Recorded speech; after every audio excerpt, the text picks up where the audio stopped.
Hello guys, here I am Jamat Iftar advocate high court law tutor and legal consultant. आज की हमारी इस video में हम बात करने वाले हैं 5 टाइप्स ऑफ रिट्स के बारे में। बेसिकली हमारे कॉन्स्टिट्यूशन हमें प्रोवाइड करता है आर्टिकल 199 में 5 टाइप्स ऑफ रिट्स, और हम बात करेंगे फंडामेंटल राइट्स के बारे में, प्रोटेक्शन ऑफ फंडामेंटल राइट्स के बारे में। तो बेसिकली आगे बढ़ने से पहले देख लेते हैं कि रिट है क्या, व्हाट इज़ अ रिट।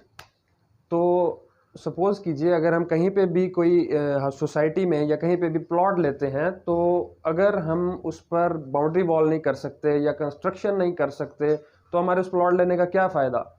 बिल्कुल इसी तरह हमें जो फंडामेंटल राइट्स दिए गए हैं, अगर उनकी प्रोटेक्शन ना हो तो उसका कोई फ़ायदा नहीं है। तो जो बुनियादी इंसानी हकूक़ हैं, यानी कि हमारे कॉन्स्टिट्यूशनल राइट्स हैं जो हमें कॉन्स्टिट्यूशन प्रोवाइड करता है, उनकी प्रोटेक्शन के लिए रिट्स इशू किए जाते हैं। मज़ीद हम बात करेंगे चैनल को सब्सक्राइब करने की। अगर आप नए हैं इधर तो प्लीज़ चैनल को सब्सक्राइब कीजिए और नीचे बेल बटन भी प्रेस कीजिए ताकि हमारी न्यू आने वाली वीडियोस आप तक पहुंचती रहें। तो आइए हम अपनी वीडियो लेक्चर स्टार्ट करते हैं। तो constitution of Islamic Republic of Pakistan का पार्ट 2 है, चैप्टर 1 आर्टिकल 8 से लेकर 28 तक। इसमें प्रोवाइडेड है हमारे फंडामेंटल राइट्स, जैसे right of dignity of man, right of property, right of movement, right of speech, right of information. ये हमारे चंद राइट्स हैं जो उनमें से मैंने बताए हैं। आर्टिकल 8 से लेकर 28 तक फंडामेंटल राइट्स प्रोवाइडेड हैं। तो जब भी फंडामेंटल राइट्स की वायलेशन होगी तो हाई कोर्ट के पास हम अप्रोच करेंगे, हाई कोर्ट को, article 199 of the constitution of Islamic Republic of Pakistan में, जिसके under high court 5 types of writs जो है वो इशू कर सकता है। तो बेसिकली 5 टाइप्स ऑफ रिट्स कौन से हैं? Mandamus, prohibition, certiorari, habeas corpus and quo warranto. तो बेसिकली ये लैटिन टर्म्स हैं जो कि हमारे कॉन्स्टिट्यूशन में हमें दे दी गई हैं, रेमेडीज़ प्रोवाइड कर दी गई हैं against the violation of fundamental rights. तो आइए हम अपने पांचों रिट्स को जो है वो बारी बारी डिस्कस करते हैं under the constitution of Islamic Republic of Pakistan. तो सबसे पहले हम बात करते हैं रिट ऑफ मंडामस के बारे में। ये प्रोवाइडेड है हमारे constitution of Islamic Republic of Pakistan के आर्टिकल 199 पार्ट 1 आगे ए और उसका भी आगे रोमन 1 में मंडामस। बेसिकली इसका मतलब क्या है? ये लैटिन जो लैटिन टर्म है मंडामस, इसका मतलब है we command.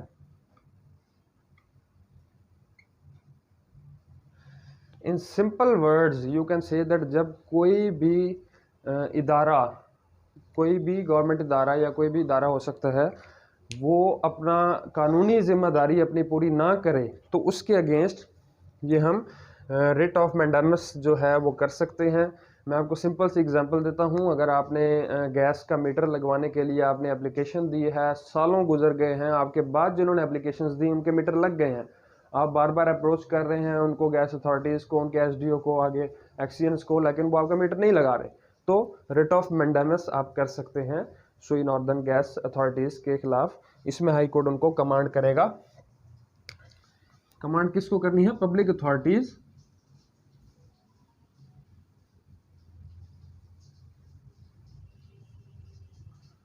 To perform their lawful duty. जो उनकी लॉफुल ड्यूटी है वो करने के लिए हम जो है हाई कोर्ट के थ्रू रिट इशू करवा सकते हैं। बेसिकली रिट को अगर हम आम अल्फाज में कहें ना कि रिट क्या है, तो रिट हाई कोर्ट का एक तगड़ा ऑर्डर है। इसको समझाने के लिए नॉर्मली ये मैं आपको ये ऐसे ही एक्सप्लेन करूंगा कि रिट हाई कोर्ट का एक तगड़ा ऑर्डर है जिसके तहत जो है हाई कोर्ट किसी को भी डायरेक्शन दे सकती है। तो ये हो गया वही कमांड। इसी तरह ही आर्टिकल 191 और इसके रोमन 1 में ही प्रोवाइडेड है प्रोहिबिशन।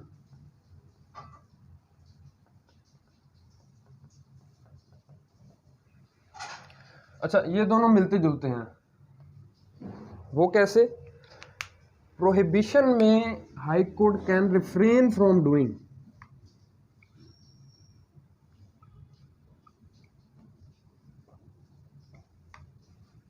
जब भी कोई इदारा जो है वो लॉ के अगेंस्ट गैर कानूनी काम करेगा तो उसको रोकने के लिए high court can issue a writ of prohibition. तो बेसिकली ये क्या हो गया?